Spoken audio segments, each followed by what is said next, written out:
Hello, and welcome to Eric's podcast. Today we're going to be covering things like World War I, the Great Depression, and World War II. So let's get started. Here's a picture of people fighting in the trenches in World War I. The coming of the war. In summer of 1914, the Archduke and Archduchess of Austria-Hungary were assassinated by a young Serbian. Austria-Hungary then declared war on Serbia. Germany joined Austria-Hungary, while Russia came to the aid of Serbia.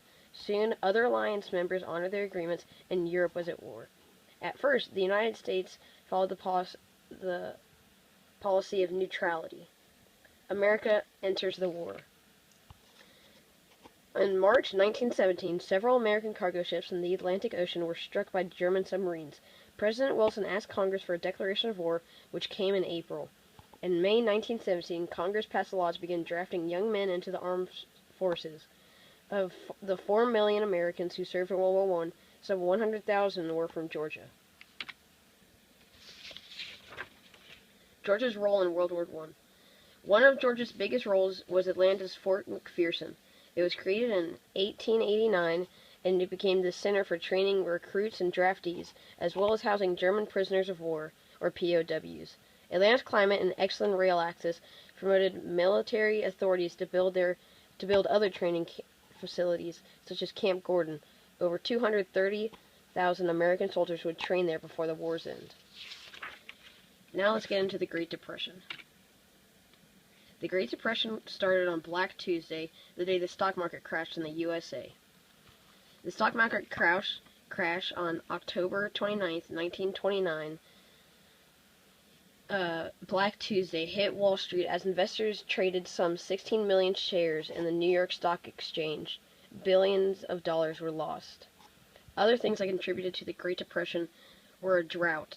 There was a large drought going on in the South that forced over 375,000 farmers to leave Georgia in just 5 years. The boll weevil, a type of bug that eats cotton seeds and buds, also contributed to this drought. FDR was the president of this time. He was the only president that had been elected 4 times to 4-year terms.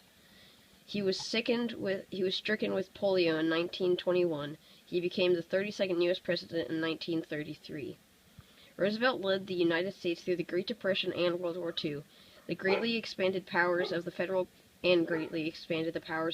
government through a series of programs and reforms known as the New Deal. Some examples of the things in the New Deal would the Agricultural Adjustment Act, Civilian Conservation Corps, and the Federal Deposit Insurance Corp. Now, let's go into World War II. The war begins. America and Europe decide to just let Germany take some land in hopes that it would stop and avoid another world war. But on September 1st, 1939, German troops invaded Poland, and World War II began in Europe. A neutral United States. Most Americans felt strongly against joining the war, but Great Britain was an ally, and Roosevelt wanted to help. Roosevelt felt that only Great Britain could stop Germany from crossing the Atlantic Ocean. In 1939, Roosevelt asked for and got a new law that allowed the Allied powers to buy arms if they paid cash and carried them to their own ships. A day that will live in infamy. December 7th, 1941. It was around 8 a.m. when suddenly the troops heard bombs falling down on their bases in Pearl Harbor. All 8 battleships docked there were destroyed, and over 2,000 people were killed. The very next day, the United States Congress declared war on Japan, and a few days later on Germany. Now the war was in full force. In the picture you can see an example of Rosie the Riveteer, which is the woman you see ahead. This was a propaganda poster to try to get women to join the workforce. This was very successful because as men were fighting in the war, the female women took control of working in the factories and such. Peace at last. America's entry in the war helped turn the tide against the Axis powers. On May 7, 1945, Germany surrendered on the Allied forces, but Japan continued to fight.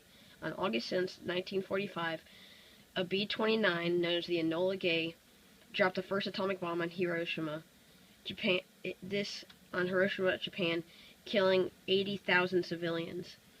After 3 days of Japan not surrendering, they dropped another atomic bomb on Nagasaki, killing about half the number of people before. Thus, after the second bomb dropping, Japan was forced to surrender.